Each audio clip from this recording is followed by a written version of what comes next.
19 ans? Il y aurait pas, il paraît. Ah oui, d'accord, donc faut vérifier ça. Moi, il me semblait avoir... j'ai lu le bouquin de Mullins que j'ai trouvé passionnant sur la réserve fédérale. Mullins est devenu depuis un antisémite notoire, il faut le savoir, parce que si on ne le dit pas, on est un affreux. Donc je dis, ça n'a rien à voir, puisque le bouquin n'est pas antisémite du tout. Mullins, c'est quelqu'un qui a travaillé sur la réserve fédérale et qui a fait un bouquin passionnant qui s'appelle Les secrets de la réserve fédérale, un gros bouquin vert. Je vais vous dire, c'est super important pour comprendre ce qui se passe aujourd'hui. Super important, un travail de fourmi à retrouver les articles de journaux dans lesquels tel acteur qui faisait partie du complot de 1913 s'est lâché. Il a avoué, quand il a parlé à un journaliste, il a dit un truc important qu'il avait caché jusque-là, et dans ce journal, c'est sorti, hop, il prend cette pièce de puzzle, et il a assemblé comme ça, il a réagencé toutes les pièces du puzzle pour comprendre comment s'était passé le complot de la réserve fédérale, parce que là, c'est vraiment un énorme et épouvantable complot. En tout cas, dans l'état actuel de mes connaissances, je pense que c'est vraiment un complot dramatique pour l'humanité tout entière. Et il me semble que c'est dans Mullins que j'ai lu que c'était un bail de 99 ans. Donc, à vérifier, hein, on peut se tromper là-dessus. De toute façon, c'est... D'une façon générale, moi et les autres, moi je cherche, c'est-à-dire que je sais que je me trompe, il y a des tas d'endroits où je me trompe, simplement je ne sais pas encore les endroits où je me trompe, dès que je me trompe, je change, je m'adapte, et ayant découvert mon erreur, je progresse, je me trompe moins. Et donc je cherche pas du tout à avoir raison, et je dis pas la messe, hein, je suis pas en train de, c'est pas une révélation, je suis en train de chercher un truc, et donc quand je m'aperçois que je me trompe, c'est très très bien. Moi, vérifions cette histoire de bail, s'il n'y a pas de bail de 99 ans, ben voilà, donc il y a une opportunité qui disparaît. De toute façon, je parlais de ça pour vous dire que la Réserve fédérale a créé, il y a eu un audit récemment, cet été, par le Congrès, qui ont un mal de chien parce que la Réserve fédérale ne se laisse pas faire. C'est vraiment un État dans l'État. Ils ont une puissance phénoménale, une puissance de corruption, vous n'avez pas idée. Ils ont la planche à billets de la monnaie du monde. Donc c'est extravagant. Ils sont absolument hors contrôle. Ils sont absolument hors contrôle. Il y a une vidéo sur le net qui était parue en 2007, où il y a une audition des gens de la réserve, du patron, et le patron de la réserve fédérale, non, c'était pas le patron, c'était la personne chargée de son contrôle, la personne publique chargée de son contrôle, et qui se fait interroger par les députés américains, et il y en a un qui lui dit, mais il y a 9 000 milliards qui ont disparu dans vos comptes, vous pouvez nous dire où ils sont? Non, mais vous cherchez, mais vous allez trouver? C'est extravagant. Il n'y a pas moyen de savoir où sont passés 9 000 milliards de dollars, et la personne qui est chargée du contrôle est absolument impuissante, et on ne peut rien faire contre elle. C'est-à-dire c'est vraiment un État dans l'État. Et ce que je voulais vous dire, c'est qu'il y a eu donc un audit qu'ils ont fait tant bien que mal cet été, et ils ont découvert qu'en 2008 et 2009, en 2 ans, la Fed a créé, en plus de tout ce qu'on savait, a créé... Et c'est pas tout, mais a créé 16 000 milliards de dollars à taux zéro pour toutes les banques du monde entier. C'est-à-dire le ramassis de crapules de toutes les banques du monde. Vous prenez toutes les crapules du monde, parce que c'est un cartel ce truc-là. Et la Fed, pour qu'ils ne fassent pas faillite, les a arrosés de...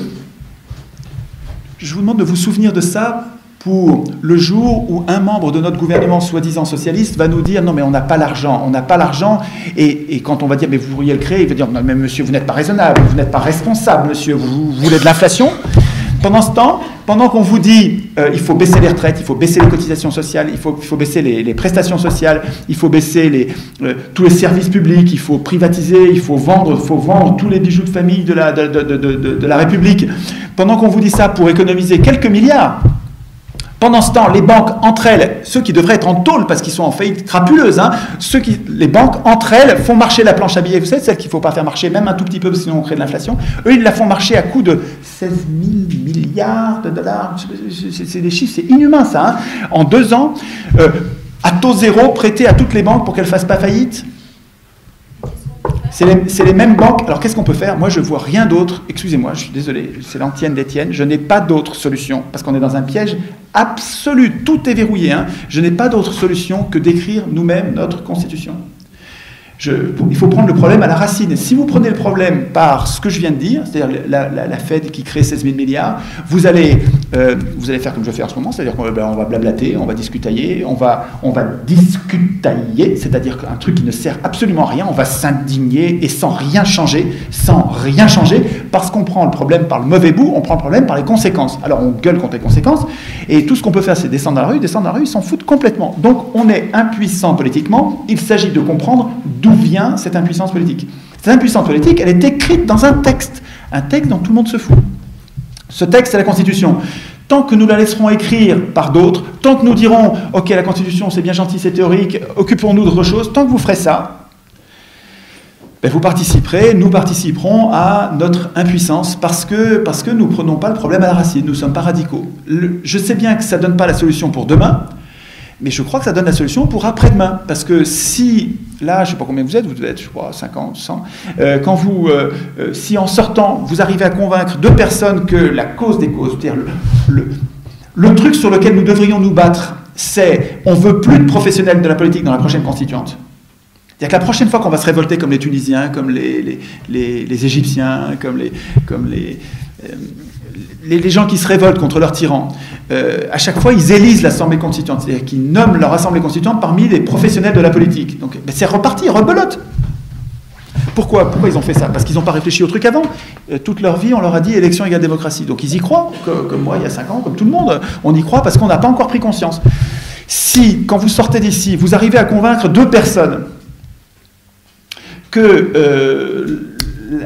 la bonne lutte politique, c'est de devenir nous-mêmes constituants. C'est de ne plus laisser les hommes politiques, professionnels de la politique, écrire eux-mêmes les règles de leur propre pouvoir. Le bon combat politique, c'est d'interdire à un homme politique de faire partie de l'Assemblée constituante. Il suffit que la prochaine Assemblée constituante soit désintéressée, qu'il n'y ait plus dedans des gens qui soient des tricheurs en puissance. Pas des tricheurs en général, des tricheurs à ce moment-là, dans cette occurrence-là, à cause du conflit d'intérêts. Il suffit qu'on se batte contre ça pour que ça change tout. Si chacun d'entre vous, vous arrivez à convaincre 2 personnes, mais en profondeur, des gens qui sont tellement convaincus que non seulement ils ont compris ça, mais ils ont compris qu'il faut qu'à leur tour, ils en convainquent 2. Si c'est toutes les semaines qu'on a un facteur 2, c'est exponentiel. C'est-à-dire que si vous avez encore besoin de moi pour faire le truc, c'est mort. Parce que moi, je ne peux pas être partout. Il faut que l'idée, elle soit capable de grandir toute seule. Il faut que vous soyez capable, il faut que vous la preniez pour vous, vous la fassiez vôtre, vous la jugez, il faut que vous l'évaluez. Je ne vous demande pas de me croire sur parole. Il faut me rentrer dans l'art. Si vous trouvez qu'il y a une faille, un truc qui ne va pas, allez-y. Est-ce qu'il y a des objections, un truc qui ne marche pas, une mauvaise idée, l'idée n'est pas bonne. Si vous avez l'impression, n'hésitez pas. Mais une fois que l'idée est bonne, qu'elle est robuste, elle est simple, elle est forte, elle va tout changer. Eh ben c'est elle qu'il faut qu'on porte. Si elle est capable de se répandre toute seule, ça va se passer. Et la prochaine insurrection, je ne sais pas quand ça viendra, mais ce n'est pas parce que je ne sais pas quand ça viendra que ça n'arrivera pas. La prochaine insurrection, le prochain moment où ça va péter parce qu'ils ont charrié, ils ont exagéré, ils ont été trop loin, eh ben, il y aura plein de monde, et ça ce sera une nouveauté dans l'histoire des hommes, il y a plein de monde qui va dire attention, l'Assemblée constituante, il ne faut pas qu'il y ait de professionnels de la politique, on ne veut pas l'élire.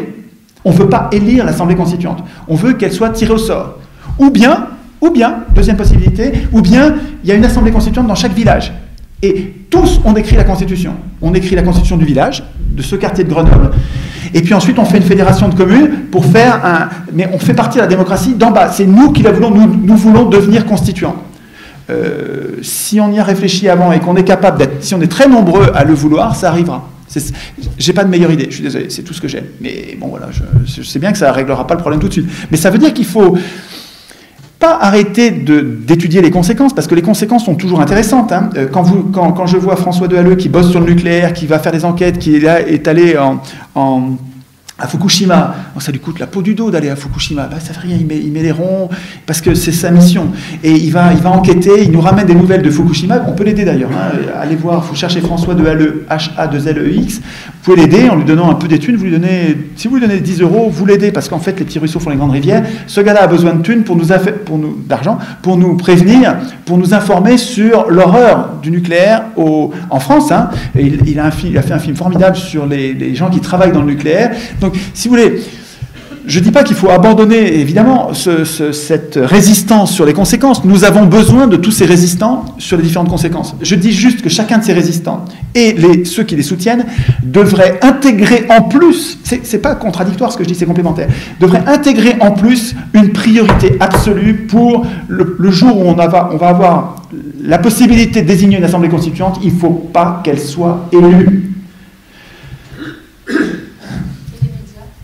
Les médias, ne comptez pas sur les médias, ils seront contre nous. Les médias sont achetés par les plus riches. C'est grâce aux médias que le PS est élu. C'est grâce aux médias que partout dans le monde, l'UMP et le PS, qui sont deux partis de droite en France, il y a la même chose dans tous les pays du monde. Les riches ont réussi, mais c'est déjà sous la Troisième République. Sous la Troisième République, écoutez bien, la Troisième République, c'est pour ça que j'avais commencé à vous parler de Guillemin. C'est explique parfaitement Guillemin, Henri Guillemin, à connaître absolument. Guillemin nous explique, pendant la Troisième République, les affairistes et les banquiers, c'est-à-dire la crème de la canaille, les crapules, les pires crapules en costard, chapeau haute forme, canne, gants, costard, des crapules, des voleurs, des menteurs, des assassins, des fauteurs de guerre. Ces gens-là s'appelaient centre-gauche. Centre-gauche, le parti de Thiers, centre-gauche. Ils le savent depuis le début, c'est pour ça que je parlais avec l'homme, et comme le lapin il s'attrape avec les oreilles, ils savent très bien se donner l'apparence du Parti socialiste et habiter Place des Vosges, tous ces gens-là, les gens du PS, ils sont tous pétés de thunes. Il y a quelques gens formidables au PS, des gens comme Gérard Filoche, des gens que j'aime énormément. Jacques Généreux qui était au PS, c'est quelqu'un de bien. Mais Généreux est parti, et Filoche devrait partir aussi. C'est un parti de gredins. La plupart des hiérarques, peut-être pas les militants, mais les chefs du Parti socialiste sont tous des gens très riches, qui travaillent pour les très riches, qui travaillent pour les banques. Hollande est allé dire à la Cité de Londres, mais n'ayez rien à craindre, regardez ce qu'on a fait depuis 81. Je vous jure, vous avez vu la vidéo de Hollande qui est allé à la City, parce que la City commençait à avoir peur. Les socialistes et les communistes, il va y avoir le communisme en France. La City avait peur.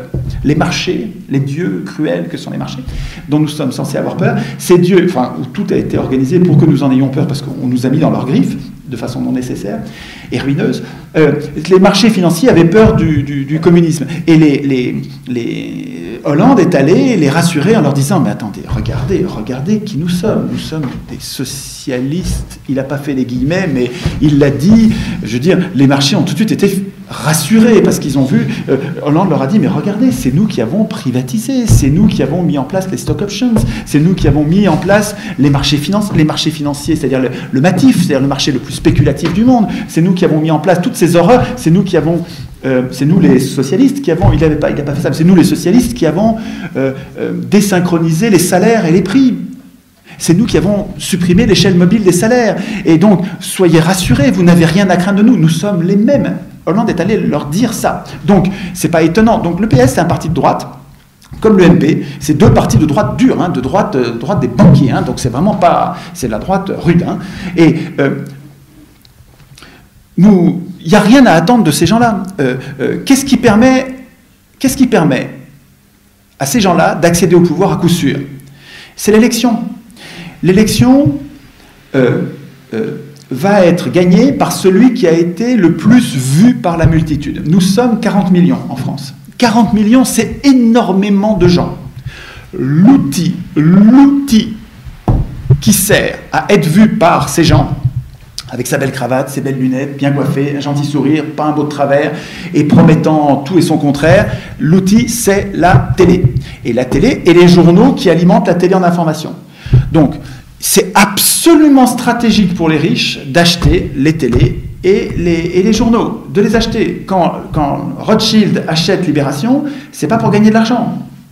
Il en perd. Quand Lazare achète Le Monde, c'est une autre banque, c'est pas pour gagner de l'argent, ils en perdent. Quand Lagardère et Dassault, qui sont deux marchands de canons, achètent, quand Dassault achète le Figaro, quand Lagardère achète plus de la moitié de l'édition française, donc les livres, c'est pas pour gagner de l'argent, c'est pas pour ça. C'est pour promouvoir le gars dont on veut qu'il soit élu. Asselineau, qui a fait un travail intéressant là-dessus, dans une de ses dernières conférences, montre cette courbe incroyable dans laquelle on voit la corrélation qu'il y a entre le nombre d'heures de passage à la télé et les résultats aux élections. C'est la même courbe. C'est la même courbe. Si vous passez à la télé, vous allez avoir un bon score. Si vous passez pas à la télé, vous aurez un score minable. Donc, c'est pas nos luttes, c'est pas nos convictions, c'est pas notre effort qui va changer les élections. C'est le passage à la télé. Le passage à la télé, il dépend de choses qui nous échappent complètement. C'est pas la peine. Les élections, on va les perdre. Les élections sont faites pour qu'on les perde. Depuis le début, les élections sont faites pour que les pauvres les perdent. Les élections sont faites pour donner le pouvoir aux riches. Écoutez Guillemin qui vous raconte, je n'ai pas pris ces livres-là, mais je n'avais pas prévu de parler de ça, mais Guillemin, quand il explique la période qui a précédé la Commune de Paris, absolument passionnant, il explique comment Thiers, cet enfoiré de Thiers, cet assassin, ce criminel qui était Thiers, cette crapule, ce menteur, ce pleutre, c'est un moins que rien, c'est vraiment un sale mec, Thiers. Pourtant, il y a des lycées, il y a des avenues, hein, c'est une crapule. Quand ce gars-là va expliquer à une assemblée de royalistes, vous n'êtes pas raisonnable à être royaliste. Le roi, ça focalise toutes les inimitiés, ça focalise les haines, les révoltes. On se révolte contre un roi. Regardez ce qu'on a fait au roi. C'est pas raisonnable. Regardez plutôt la République. Regardez plutôt ce qui existe depuis 92, qui est ce système d'élection pour qui votent les pauvres. Regardez, c'est toujours pour les notables. Les pauvres votent pour les notables, toujours. Et une fois que nous avons eu la moitié des voix plus une, nous sommes, dit Thiers aux royalistes, il y avait 600 royalistes, c'était une assemblée de royalistes qui a voté la République. La République. Thiers est allé les voir les uns après les autres pendant des mois, il leur a dit, une fois que nous sommes élus, nous sommes la volonté nationale, nous incarnons la nation, on ne peut plus résister. Soyez raisonnable, c'est beaucoup plus malin d'avoir la République que d'avoir la monarchie. Et vous avez une assemblée. C'est important de comprendre ça pour comprendre aujourd'hui. C'est une assemblée de royalistes qui a mis en place le régime dans lequel nous vivons. Parce qu'ils ont très bien compris que l'élection donne le pouvoir aux riches. Donc ça ne sert à rien d'attendre des médias, je fais une grosse parenthèse pour répondre à la question sur les médias, mais bon, ça ne sert à rien d'attendre des médias qui nous aident. Il faut qu'on se débrouille entre nous, il faut qu'on soit viraux, il faut qu'on soit entre nous à la base comme des rhizomes de bambou. Il faut que ce soit sous terre, on n'attend rien des élus, on n'attend rien des médias, on n'attend rien des puissances, on se passe le mot entre nous de façon exponentielle parce qu'on prend le truc, on prend l'idée, on se l'approprie et on devient contagieux. Et on colle la maladie à l'oligarchie. On colle une espèce de maladie à l'oligarchie. C'est pour ça qu'on s'appelle des virus, des gentils virus démocratiques. Bon, c'est une idée. Je ne sais pas si ça marchera, parce que ça dépend pas de moi. Enfin, moi, je fais ce que je peux, mais si ça n'a que l'impact, si ça n'a que mon impact, c'est mort. Ça ne marchera pas. Il faut absolument, pour que ça marche,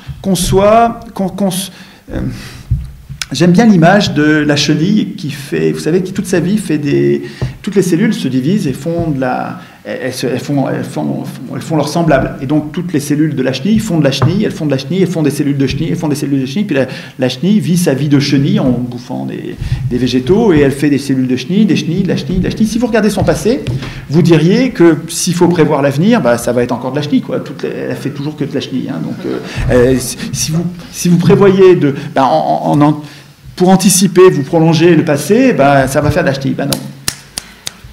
Il y a un moment où les cellules de chenille, ça leur pète. C'est fini. Maintenant, on va faire de la cellule de papillon.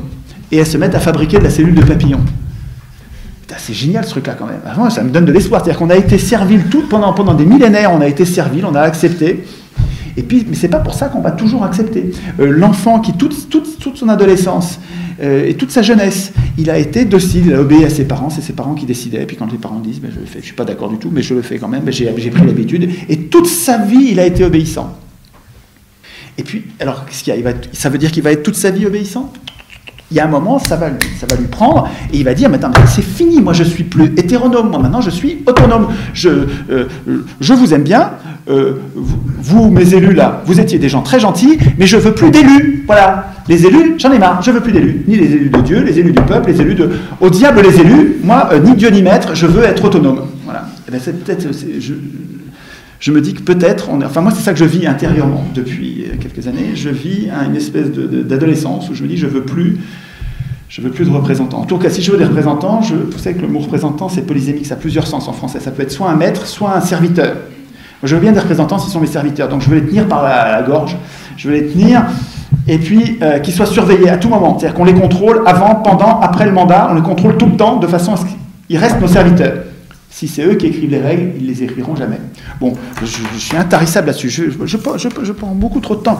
Il faut que je m'arrête de parler, et puis il faut qu'on discute ensemble pour écrire. Il faut que vous réalisiez que vous êtes capable d'écrire vous-même les articles. Alors, je reviens à mon référendum d'initiative populaire.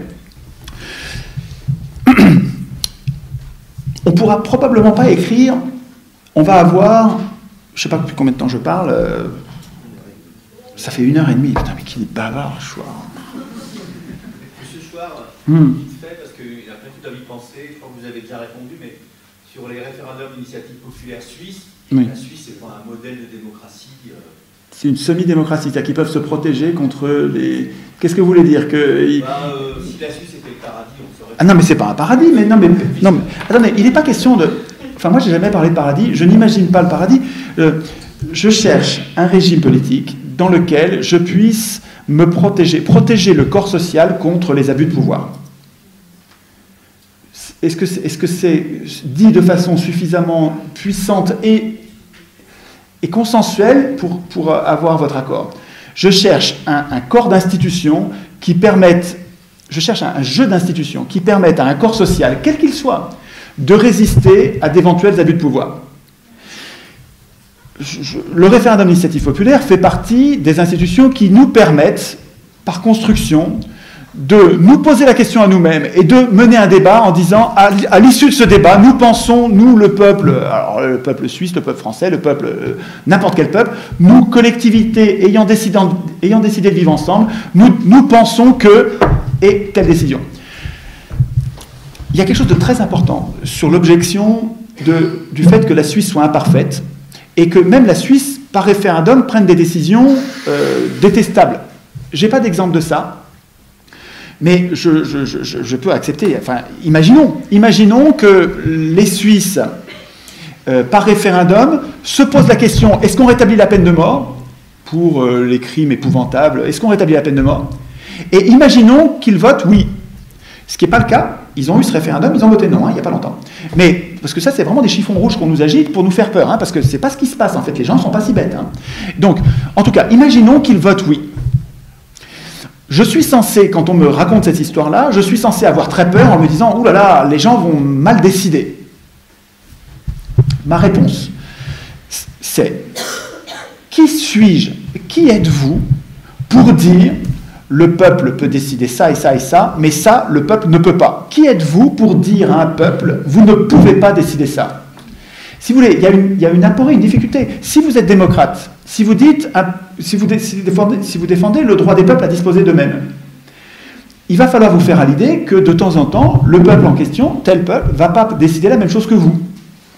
Sinon, si vous ne voulez les institutions que si... le peuple prend les mêmes décisions que vous, c'est que vous êtes un tyran. C'est-à-dire que c'est vous qui voulez tout décider à sa place. Écoutez, moi ce que je peux vous dire, c'est j'ai la conviction que si on laisse un peuple décider en se réappropriant ses médias pour avoir de vrais débats avant les référendums, ce qui n'est pas tout à fait le cas en Suisse, parce qu'en Suisse les médias, ils sont comme chez nous, ils sont terriblement manipulants. Et ça, à mon avis, ça fait partie des dysfonctionnements qui restent en Suisse. Mais là, moi je vous parle de réécrire notre constitution, tout, y compris la création monétaire. Donc, ce qui fait qu'on a l'argent de nos services publics et de nos médias et de nos contrôles, de toutes nos institutions. On va récupérer l'argent si on récupère la création monétaire. Je vous parle de reprendre le contrôle de notre constitution et donc de mettre fin à des tas d'impuissances. Quand on va écrire notre constitution, c'est incroyable le nombre d'impuissances auxquelles on va mettre fin. Il me semble qu'un peuple à qui on va donner ce référendum, il va quelquefois se tromper. Mais si c'est vraiment une erreur, si c'est objectivement, pas de mon point de vue, si c'est objectivement une erreur, je ne vois pas pourquoi il ne s'en apercevrait pas 1 an, 2 ans, 3 ans après, il va s'apercevoir que ça a des mauvais effets, et à ce moment-là, il va changer.